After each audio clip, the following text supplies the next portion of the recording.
grand jury. Well, that stay was denied. The other request to compel the state to hand over DNA profiles for three unidentified males.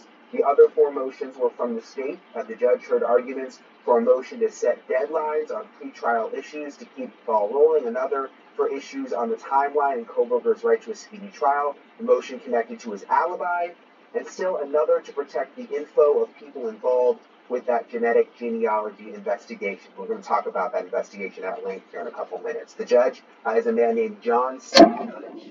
It's actually judge. You're going to get used to saying that. Seemed cautious, preferring to allow more information than less during the hearing, afraid withholding any could cause an appeal later. Here's what he said today in court. Let me throw potential logic here for the judge, because this is a death penalty case, and what I think was being suggested is we have sort of post-conviction arguments about we really provided what we asked for that could have made a difference. And if we don't do that, we're going to be accused of being incompetent lawyers.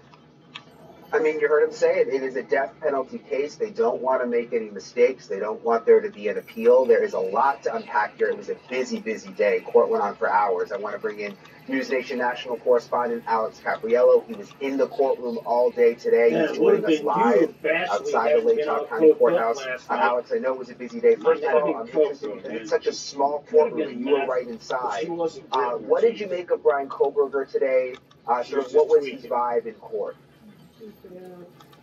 Well, he seemed just about the same as we've seen him in previous hearings, where he doesn't really show much emotion when he comes in. When he first walks in, you can see what many people are interpreting as a smile. It's really more, to me, just a general acknowledgement to his own defense team. He was wearing a gray suit, blue striped tie, not that orange prison jumpsuit that we've seen in the past, but he was clean shaven with his hair gelled. And he really was listening very intensely as today's hearings went on. As you mentioned, it was a marathon today.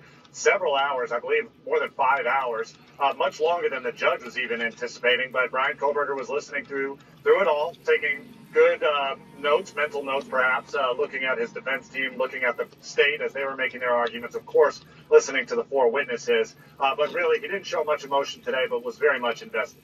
Yeah, he always seems very engaged and interested in what's going on and like he's paying very close attention. What about the victims' families? I know the Gonsalves family was there. Were there any others? Was the courtroom full?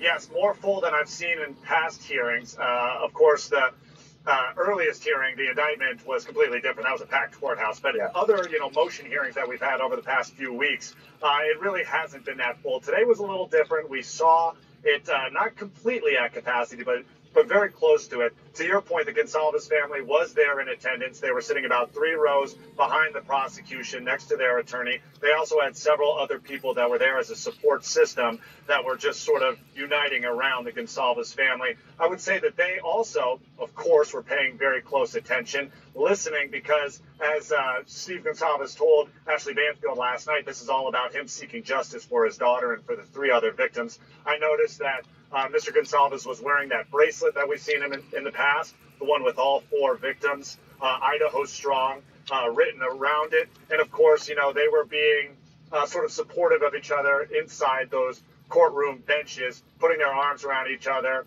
listening and turning to their attorney every once in a while, and of course paying attention to every word that was spoken. One last note about the Gonsalves family, Brian. After the hearing ended, I approached them and I asked them whether or not there was anything that they wanted to share today that I could share with you tonight. They basically just said they are drained. Today was a very long day with a lot of information, and they just said they need more time to process it all. Yeah, and also it's just such a small courtroom. The thought that they sit inside that courtroom so close to the man accused of killing. I mean, it's a lot to wrap your mind around. I want to ask you, though, about these DNA witnesses, because it seemed like most of the day was taken up by the topic of DNA, and I believe it was 4 witnesses who were on the stand discussing the DNA. What a lot of it was complicated, a lot of it dragged on. What would you say the big takeaway was?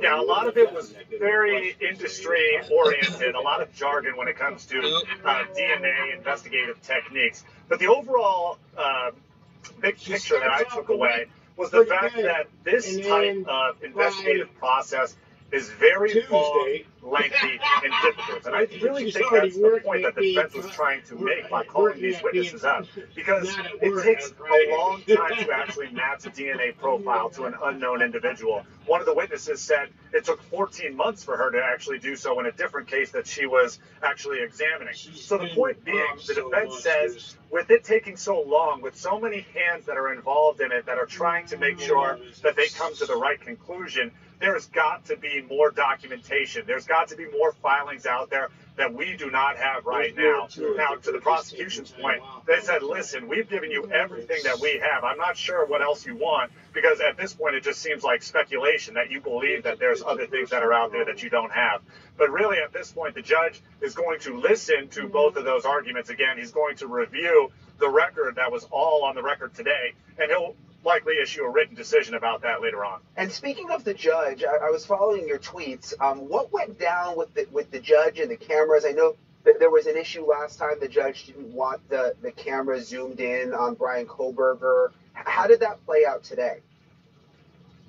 Yeah, that was actually a very interesting moment that happened during a recess in between that hearing. So let me backtrack first. A couple weeks ago, the judge on the record in front of the whole courtroom spoke directly to the pool cameraman. The pool has always been Court TV over the past few weeks. And he spoke directly to them saying, hey, we want you to have video evidence of these hearings, but I do not want you to focus in on Bryan Kohberger. I want you to keep a wide shot of this entire courtroom to show the entire proceeding. It sounds like nails on a chalkboard. Zoom in on the witnesses, zoom in on the prosecution and the defense, but do not zoom in on Bryan Kohberger. That was a couple weeks ago. Then today, during the recess, the bailiff actually approached one of those pool cameramen and said, hey, I'm not sure if you were here at that last hearing, but don't film close-ups of Bryan Kohberger. 1998 Power Ranger movie. I don't think that photographer recognized that that was a judge's order, because he sort of pushed back a little bit and the bailiff got kind of angry at him. He said, or you could just leave.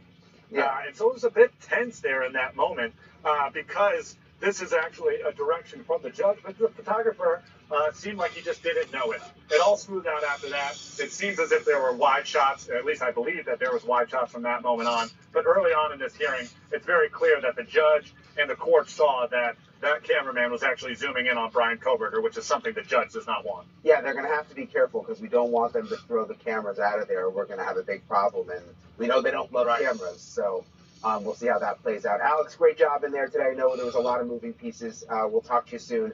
Here to help us break it all down is Dave Ehrenberg, the state attorney for Palm Beach County in Florida, and a former assistant attorney general, and also Sarah Azari, a criminal legal analyst. She's also the host of the crime podcast, The Presumption, available on all podcast platforms and also YouTube.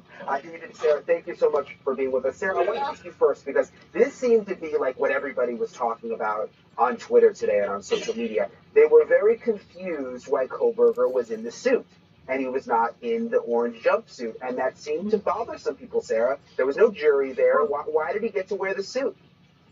Well, and I was confused why they were confused. Pretrial detainees typically show up to court in their jail uniform. Obviously, that's kind of the norm. But first of all, this is not a typical case. All eyes are on Kohberger. For all intents and purposes, we already have a jury watching him. And it really is to humanize him. And this is not, the only case this is done in. It was done in OJ, the Ahmaud Arbery defendants, Nicholas Cruz. I mean, there's a whole list of defendants who were able to do this. And there really isn't a law that is for or against it. It's not about law. It's about logistics.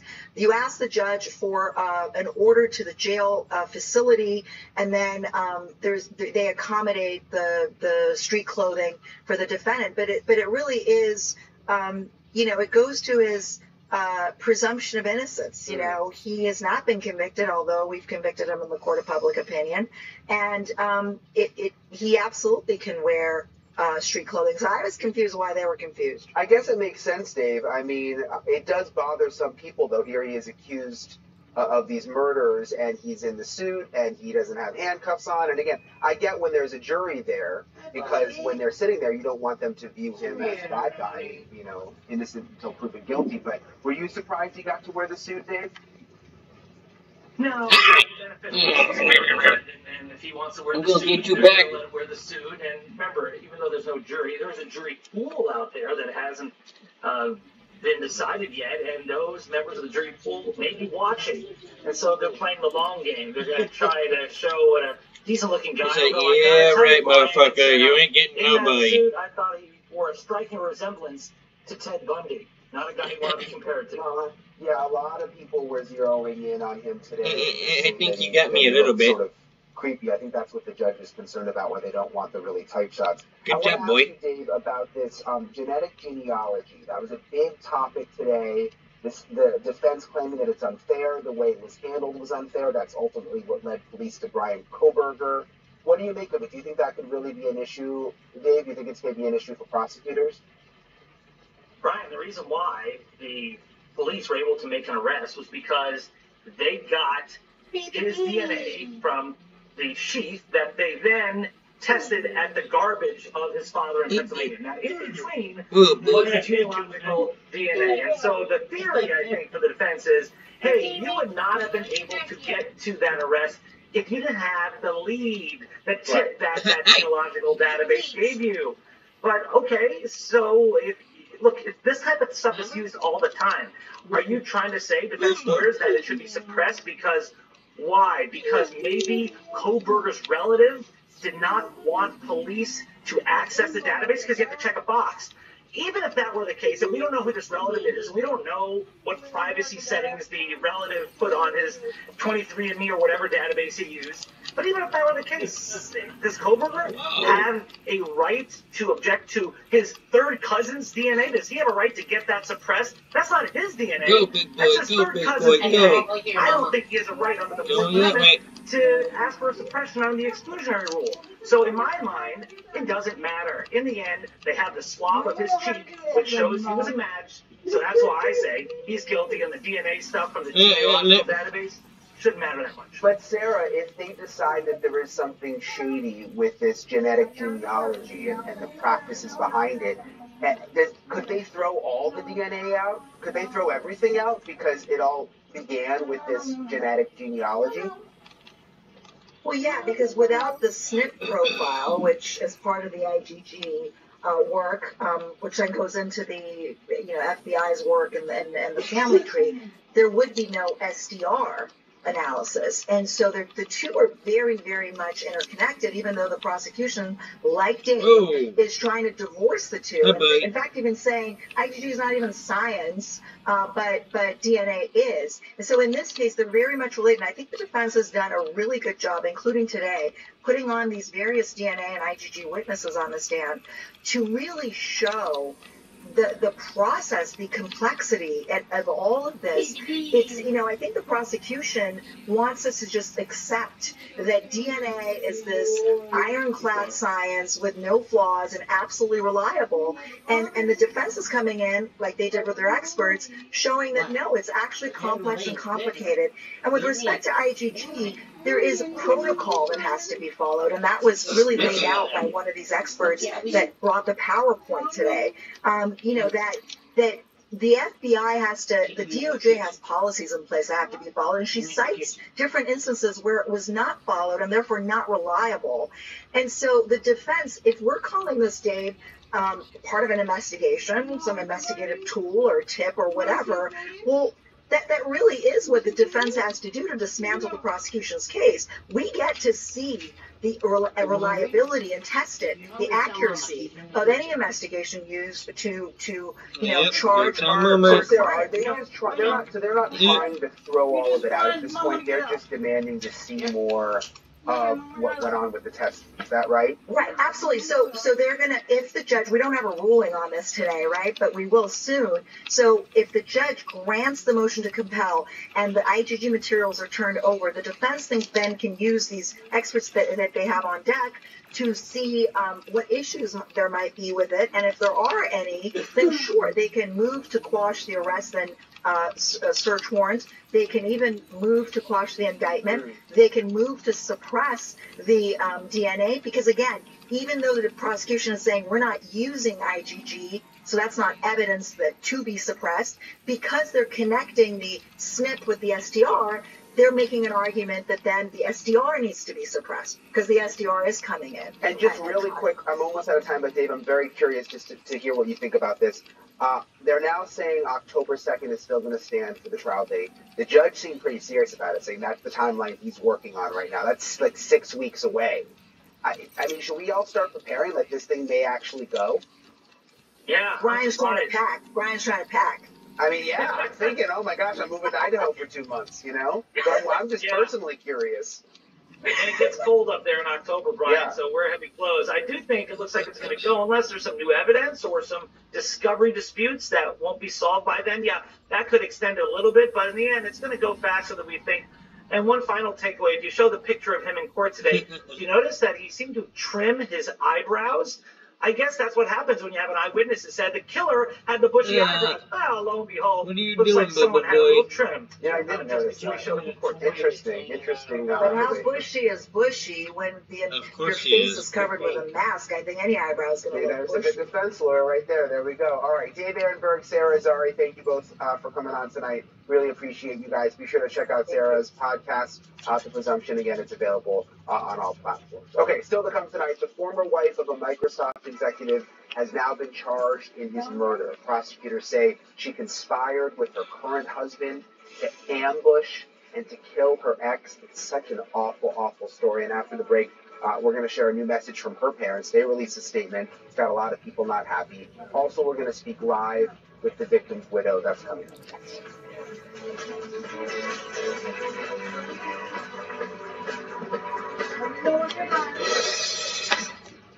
Hey everybody, Chris Cuomo here. Did you know that you can listen to News Nation live on your Amazon Echo device? Try it now. Just say, It's like, Mama, I'm just trying to get to it. Welcome to News Nation. News Nation on the go. Streaming audio now on Amazon Alexa. When you find your business go viral, let it fool you past the doubt, past the pain, and past I think I need to. limits. No matter what, you go on. Fire freeze. My mental health was much better. Strong, uncontrollable movements called TD, tardive dyskinesia. TD can be caused by some mental movements. And it's unlikely to improve without treatment. I felt like my movements were in the spotlight. Ingrezza is prescription medicine to treat adults with TD movements. Ingrezza is different. It's the simple, once-daily treatment proven to reduce TD that's never been prescribed. People taking Ingrezza can stay on their current dose of most mental health meds. Ingrezza 80 milligrams is proven to reduce TD movements in 7 out of 10 people. Don't take Ingrezza if you're allergic to any of its ingredients. Ingrezza may cause serious side effects, including sleepiness. Don't drive, operate heavy machinery, or do other dangerous activities until you know how Ingrezza affects you. Other serious side effects include potential heart rhythm problems and abnormal movements. It's nice. People focus more on me. Ask your doctor about #1 prescribed once daily Ingrezza. Learn how you can pay as little as $0 at Ingrezza.com. That's where it works best. When your family actually wears it. Get odor-free 8-hour protection from mosquitoes and ticks every day.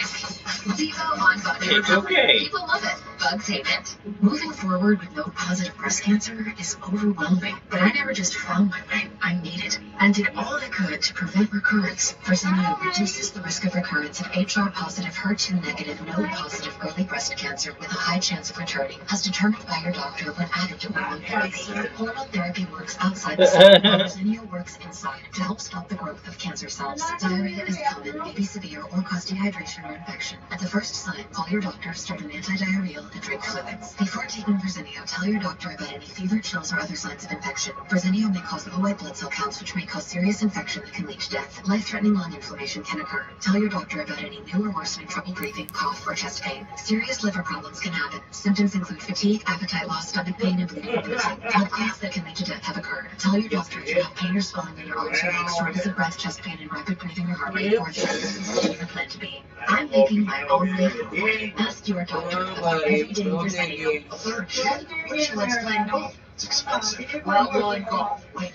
You guys don't play? Since we work with Empower, we don't have to worry about planning for a third kid. You can still play golf. Yeah, good boy. Moderate to severe eczema still disrupts my skin. Despite treatment, it disrupts my skin with itch. It disrupts my skin with rash. But now, I can disrupt eczema with Rinvoq. Rinvoq is not a steroid, topical, or injection. It's one pill once a day. Many taking Rinvoq saw clear or almost clear skin, while some saw up to 100% I was like to Mama, oh, we're gonna have to clear figure out skin. where And every no fucking dramatic vent for fast everything itch is relief. before Some we as 2 days. let the babies That's go and Rinvoq relief. be able to play, so they don't go trying to like get into any of the air ducts or anything like that. Make it baby proof. People 50 and older with at least one heart disease risk factor have higher risks. Don't take an allergic to Rinvoq, as serious reactions can occur. Tell your doctors you are or may become pregnant. Disrupt the itch and rash of eczema. Talk to your doctor about Rinvoq. Larry Turn is up there. The ex-wife of Jared Bridegan has been charged in his murder and will face the death penalty. The arrest has been expected for some time, but it does not make the situation any less shocking and sad. Prosecutors say Shanna Lee Gardner is charged with first-degree murder, conspiracy to commit murder, solicitation to commit a capital felony, and child abuse. They are the same charges her current husband, Mario Fernandez Saldana, faces in the case. Prosecutors say the two plotted together to kill Bridegan and enlisted Henry Arthur Tiemann to carry out the killing. Back in January, Tiemann pleaded guilty to second-degree murder for the shooting, and Saldana was arrested the same day. There was a lot of speculation that Gardner was also somehow involved in her ex-husband's murder. Officials have not discussed motive, but the arrest warrant states the investigation into Bridegan's background revealed a highly acrimonious divorce from his ex-wife, Shanna Gardner, and a contentious relationship with both Gardner and Fernandez Saldana. Shanna Gardner's parents released a statement following the arrest saying, "Words cannot accurately express the depth of our sadness. Family is our top priority. We love our daughter and are focused on supporting her and our entire family as we help our grandchildren navigate this difficult and very confusing time. For their sake and all involved, we caution against further speculation and request privacy as the legal process runs its course. In the meantime, we are thankful for the continued support, thoughtfulness, and prayers being so generously shared by friends and loved ones." Bridegan was killed on February 16, 2022, when he was driving home with his 2-year-old little girl in the car. A tire was left on the road to get him out of the car. It was all a setup, apparently, and when he did, he was shot and killed. And it's just such a tragic case. And I'm joined now by Bridegan's widow, Kirsten. Thank you so much for being with us. Kirsten, you know, I was thinking when I saw you at the press conference yesterday when the arrest of the ex-wife was announced, just like how hard you've worked since I first talked to you when this case wasn't getting a ton of national attention, that you were like so determined to see this through and get justice for Jared. And you've pounded it and you pounded it and you pounded it. I mean, what did yesterday feel like after just, you know, all the tireless work that you put into this? It was such a mix of emotions. You know, it was relief and like validation of all the hard work that went into this, that we got here. But at the same time, it was heartbreak. You know, you live through that again and again as it's back in the news and it's a fresh wound opened. And especially thinking about Liam and Abby and what that means for them with their mother's arrest. Yeah, you bring them up. I read the statement from their mother's family, and you know they were part of your family. I mean, when you and Jared were together, this was one family. I mean, you were very close to his kids from the previous marriage. I feel for them. I mean, they've had that torn away from them now, and it's my understanding you're not even allowed to see them. No, I have not been allowed to see or speak to them since April of 2022, just a couple months after Jared was murdered. I mean, it just doesn't seem fair. I don't understand why they would not allow them to see him. I think a lot of people have the same question. I definitely think if someone is guilty of a crime, they probably wouldn't want their children talking to many others about things. Yeah. That would be my assumption for why that is happening, but I don't know for sure. I just wish it wasn't this way and that there was better cooperation, especially now that they are with their grandparents. Yeah, I mean, even if they're standing by their daughter, you're not the one who made the arrest. You're not the police. I mean, it seems like just for the sake of the kids, they would want to allow them to see you. But I guess we'll see how that plays out. I'm curious what you think about the death penalty. That was something that I guess I wasn't necessarily expecting. What do you make of that? You know, prior to being in this situation, I hadn't put a lot of thought into my own personal feelings about the death penalty. In this case, I am trusting that the state's attorney's office will make the best decision as far as what penalty to seek for all involved, and if that is the death penalty, then I'll support that. If it's life in prison, I'll support that. But I do think the harshest punishment needs to be applied to those who are found guilty in Jared's murder. Yeah, and some of these new details from the indictment about police saying that she was planning it since 2015 is pretty alarming. And we've talked a lot about the case, but just tell me again about Jared for people who haven't heard about him lately. I mean, you see the pictures. He was an amazing husband and dad, but tell us a little more about him. Jared lived for adventure, and he lived for making memories. I just remember every time he was done with work, he would just be, all right, what are we doing tonight? What are we going to go do as a family? He was really creative with everything. You know, he did design for work, and at home he applied that into making really fun activities for the kids. As far as being a spouse, he was such a good listener. He listened, he supported my dreams, my aspirations, and you don't find that every day. And so he's very missed. I wish he was here. Do you remember your last conversation, like what the last thing you guys said to each other was? Yeah, it was when we said goodbye for him to leave to what's referred to as date night, where he goes on his off weeks and returns with their mom. He and Bexley were leaving, and it was love you, bye, see you later, and, you know, hug and kiss, and that was the last moment. No, sorry, I take that back. We did talk on the phone that night, but as far as in person, that was our last moment. Well, Kirsten, you're such a strong woman. Everyone should follow Kirsten on social media because she has a charity also for their daughter Bexley, where they put together these boxes that go to police departments to help victims, because when she first had to go to the police department, they didn't really have a lot of items there for the kids and to sort of make it comfortable. So I highly recommend everybody look her up on social media, because you're trying to do so much good with everything that you're going through with this tragedy. Kirsten, thank you for coming on tonight. We really appreciate you taking the time. Thanks, Brian. I appreciate it. Okay, still ahead tonight, a teenage girl faces life in prison for driving her car 100 miles an hour into a brick wall, purposely murdering her boyfriend and his friend.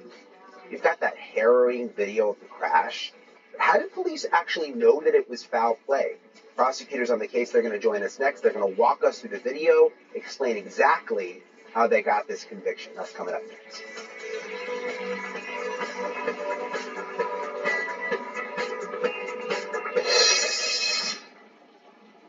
You can't count on the weather, but you can count on Dish and our reliability guarantee.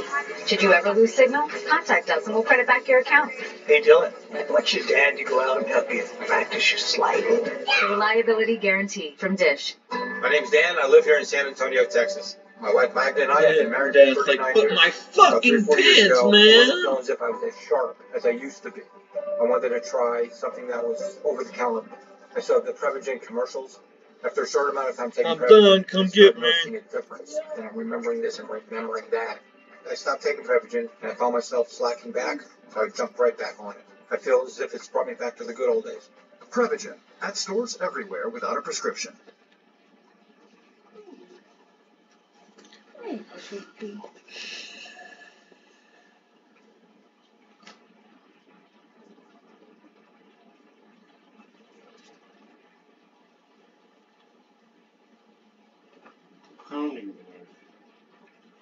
With no cutting, ask your urologist about Urolift. Most side effects are mild to moderate. Serious bleeding and infection events are rare. Visit Urolift.com. Call 800-851-2200 today.